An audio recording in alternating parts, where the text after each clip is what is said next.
Sige ate. Wala din nagsakit ta imo man manang. Ako sarap. Oh, may kain atin ko na eh. Nag-iwas eh. May kayo. Daman. Ako. May kayo.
Ay, sige.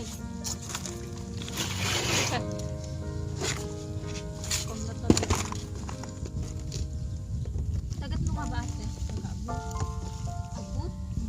Isu. Ay, nabanda dyan abot. Hindi kurpat. Pero nagkapula jay Manila. Hindi nang baluyong.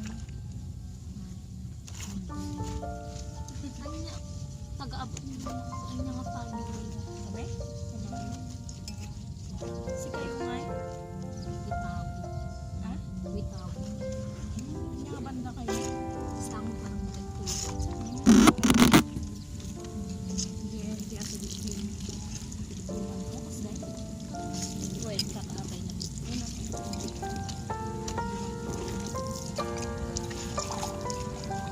Pero taga, nilulak lang si kayo.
Hi everyone! So, ngayon, after how many days na umulan, eto sa wakas umaraw.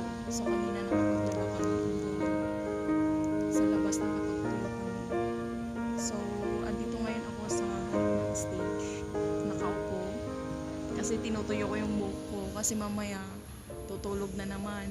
Ang buhay namin dito sa quarantine facility is kain, tulog.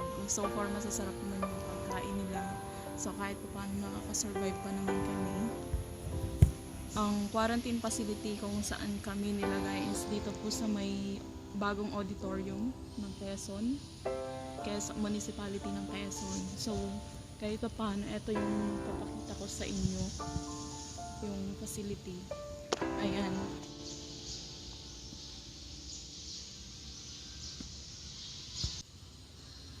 Ayun, so once na dumating ka dito, ina-advisean ka nila na kung pwede, yung mga personal na gamit like kumot, unan, if possible, yung family member mo, pwede silang magdala. Pero ano siya, iaabot doon sa taga-bantay, doon sa harap. So, hindi directly na mag-aabotan kayo. Kumbaga, may, ang tawag dito, may tagapamagitan para hindi as in close contact yung mangyayari pag mag-aabotan kasi syempre naka-quarantine ka, di ba? So kahit pa paano pinapatupad pa rin nila yung safety protocol and sinasanitize muna nila bago iabot.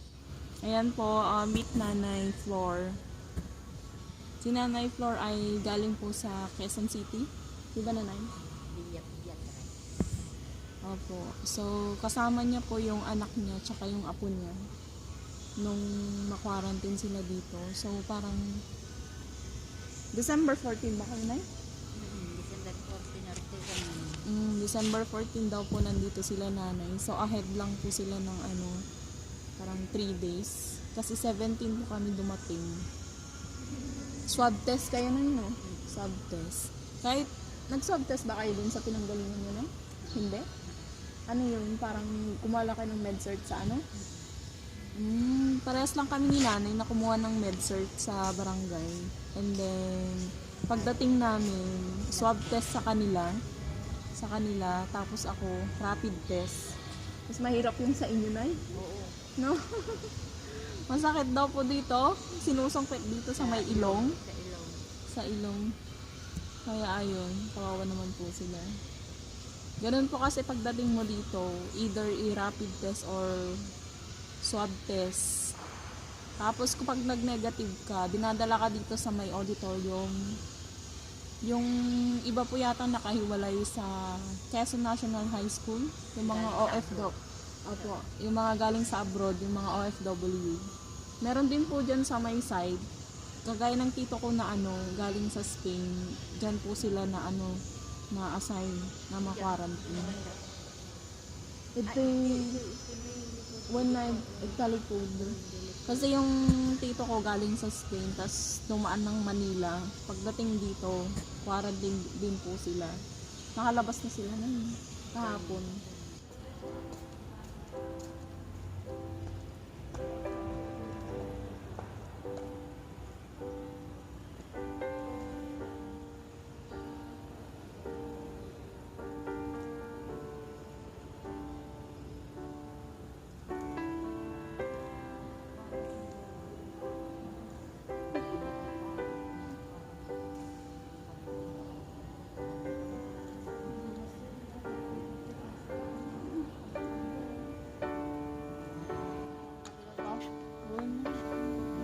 dahit mo tamba.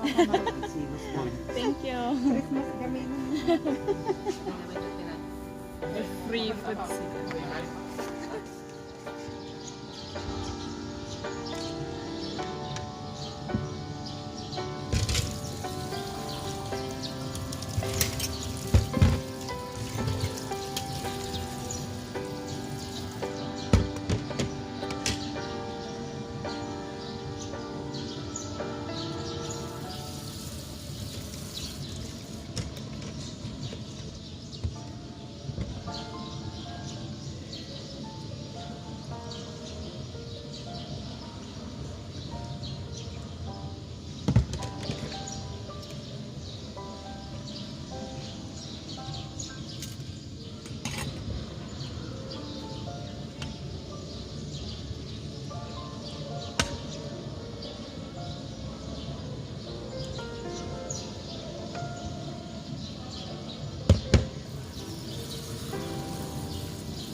Yun.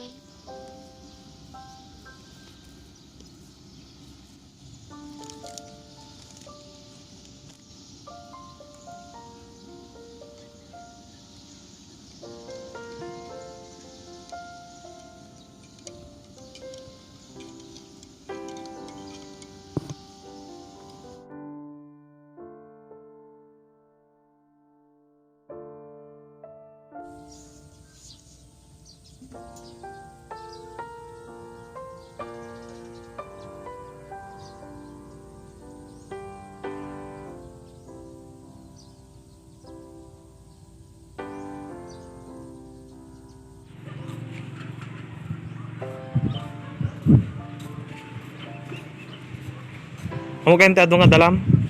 Ata lang dalam?